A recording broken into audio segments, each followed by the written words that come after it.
Hello everyone, Juxtaposition here. Today's video is going to be on the Playboy Playmate of the Year for 1980, Star 80, Dorothy Stratton. Dorothy Stratton's story. It's going to be a short one because she was murdered at age 20. So what can you say about a 20-year-old girl? Sort of like the Art Linklater story of Diane Linklater. And there's not a lot to say when a person gets cut down at such a young age. But anyway, I was acquainted with Dorothy Stratton's persona because a former best friend of mine put her centerfold up on his wall in 1979 when she was the August 1979 Playmate.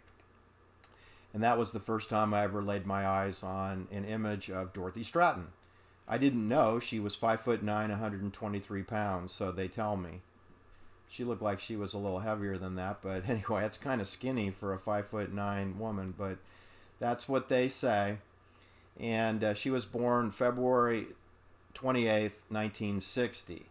All right, and she grew up in Vancouver, British Columbia, a place that I visited one time, and it's a spectacularly beautiful place. And I rented bikes and I rode all over Vancouver and Stanley Park, and I remember that there's all these animals. These animals come up, and squirrels, and they want you to give them food. I guess the tourists have really spoiled them, but I was astounded by how much wildlife was in Stanley Park, overlooking that beautiful suspension bridge that goes across the bay. Anyway, beautiful place and great place for Dorothy Stratton to have her childhood. She had a younger brother and a younger sister. Her brother was John. He was about 18 months younger than her. And then Louise, who's 8 years younger than Dorothy Stratton. So Dorothy Stratton was working at a Dairy Queen as a cashier and waitress. And at age 17, she met Paul Snyder, who I guess you could call him sort of a hustler, pimp type guy. He was much older. He's 9 years older than Dorothy. So she's 17, and Paul Snyder would be 26 years old when they met at the Dairy Queen. So that proceeded from the Dairy Queen to Paul Snyder persuading her to take nude photographs and submit them into various magazines, which she did. And she was selected for a trip down to the Playboy Mansion in Holmby Hills, West Los Angeles, for a test shoot. No commitment, but they paid for the plane tickets, and that would have happened when Dorothy was 18 years old, age of consent. So at age 18, she was flown down there, and I don't think Paul Snyder accompanied her on that trip.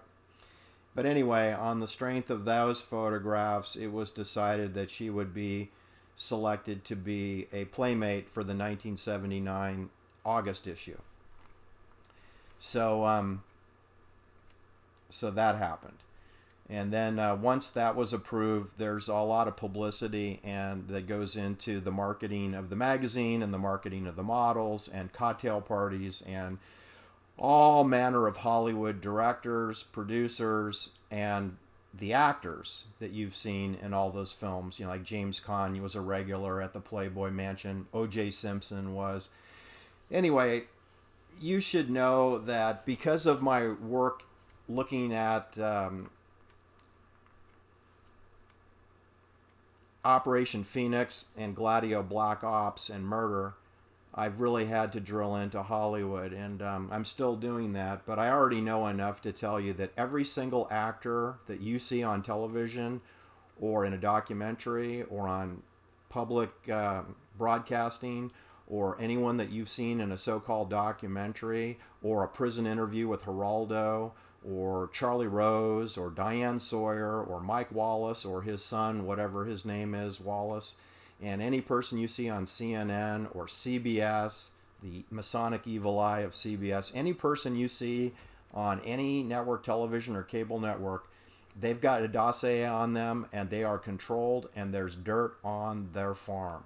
So what I'm saying is every person that is presented on a mass media way is controlled. And there are no exceptions to that. And that would include Oliver Stone, who's also controlled. So don't think you can go find Oliver Stone and get the lowdown on the John Kennedy assassination, because that's not possible, okay? And not through him, and not through any mass media film distribution platform, just like Google. If you go on Google and you want to talk about private banking or talk about the murder of Aaron Valente, age 33, you will be deleted and you will receive a community strike. I know, because I'm living proof. And that's a true story that I know a lot about. And that is not allowed in the public domain, okay? It's not allowed. And neither is telling the truth about assassinations. So you can tell what Oliver Stone likes to say, dramatic presentations. But it's always going to be fictional. And there'll be elements of the truth in there. But it's not going to be what happened. It's not going to be exactly what happened. Anyway, we know enough about that case that we don't really need Oliver Stone to help us. That case was very advanced by many other people before him, and will be after he's gone. We don't need Yale University to participate in the JFK story. I would prefer to have Yale University left out completely. All right, so in the case of Dorothy Stratton, she then is given housing. I don't know if she stayed at the Playboy Mansion. I assume she did for a while, and then they found her an apartment because they were going to integrate her into the Hollywood entertainment complex, right? And of course, she became acquainted with Peter Bogdanovich. Remember that name. Peter Bogdanovich, who is basically a lech, and he's a Hollywood director, and he always has affairs with his leading stars. And you got to remember, this is Dorothy Stratton, age 18, so she's really a child. But anyway, there's Peter Bogdanovich, and chumming up with Dorothy Stratton at age 18. You know, he's like 39 years old. So he's 39, she's 18. What else is new? He's 20 years older than her. And other people, I'm sure, are trying to impress Dorothy Stratton. So this Paul Schneider fellow then appears in the next few months in Los Angeles, but he's not well received at the Playboy Enterprise. They do recognize that he's the boyfriend of the Dorothy Stratton, and that they're engaged. They get engaged, and they get married pretty quick, because he doesn't want to lose Dorothy, who he thinks could be financially important to him. You should know there's been a lot of Charlie Manson mendacities that are almost identically thrown at Paul Schneider. They've really demonized him as a disturbed human being. But I find this really hypocritical, because if you drill into Hugh Hefner and Peter Bogdanovich and who runs the Playboy, honeypot operation, those are the biggest perverts in the world, okay? So I'm not going to take Hugh Hefner and Peter Bogdanovich to give me advice about Paul Schneider. I mean, Paul Schneider is very similar to them, but he's a lot more harmless than they are.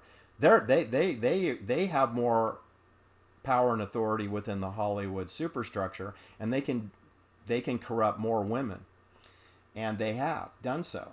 And that includes all of the people that are entrapped inside the honeypot operation, which, by the way, if you're not sure what a honeypot is, just realize that that's what Cielo Drive was all about. That's like a Playboy Mansion walking distance from the Playboy Club. It's up the hill, up Benedict Canyon, up Angelo Drive. I really prefer to say Angelo Drive, because Angelo Drive is closer to the murder scene than is Cielo Drive. And I think that's by design. I really think that they don't want you to know the purpose of the homes. There are 6 homes in the zip code being, well, there's actually 7 homes. All right, I'm just going to say there's 7 houses that are all controlled by the invisible hand.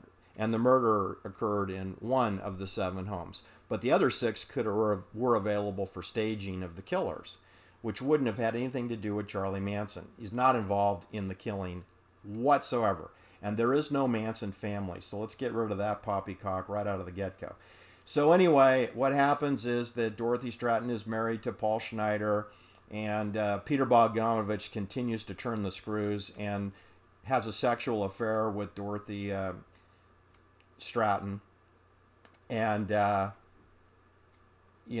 I said, he's 20 years older than her, so he's 41 years old, and Dorothy is 20 years old.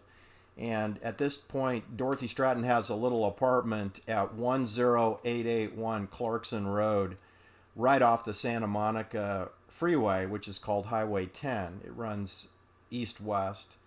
And this is kind of a affordable house, but you will not be surprised to know that that address, 10881 Clarkson Road, is basically where Sharon Tate signed her first contract with MGM Studios through Filmways, which has had an office in the MJ Studios.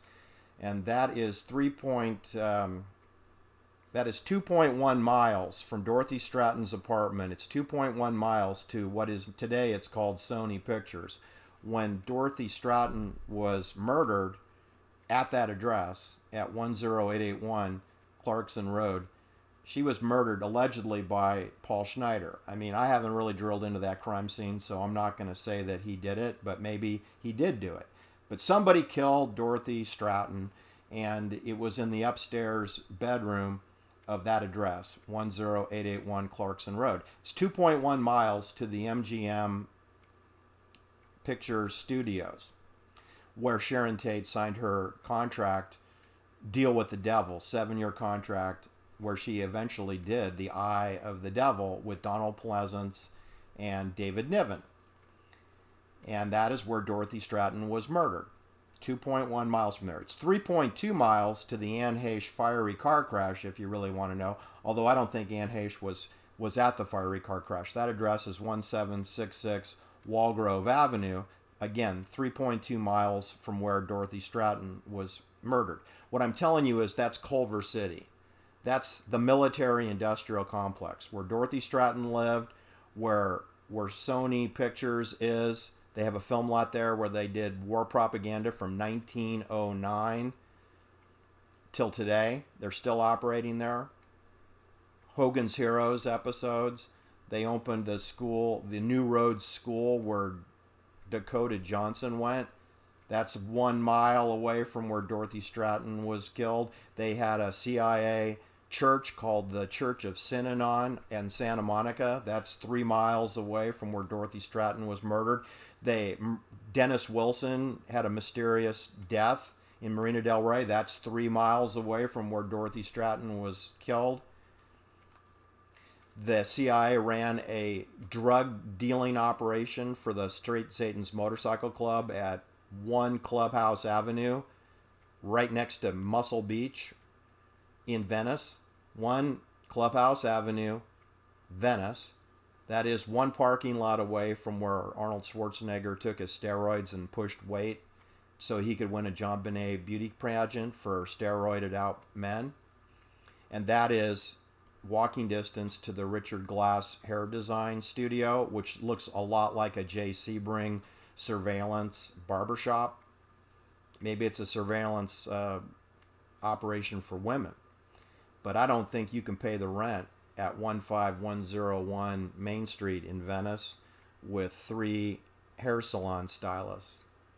So I think he must have got some money there to put on that transhuman selfie picture with Anne Heche on August 5th, 2022. But anyway, after the death of Dorothy Stratton, everybody's upset, and no one is more upset than Peter Bogdanovich, who selects the tombstone marker for Dorothy Stratton's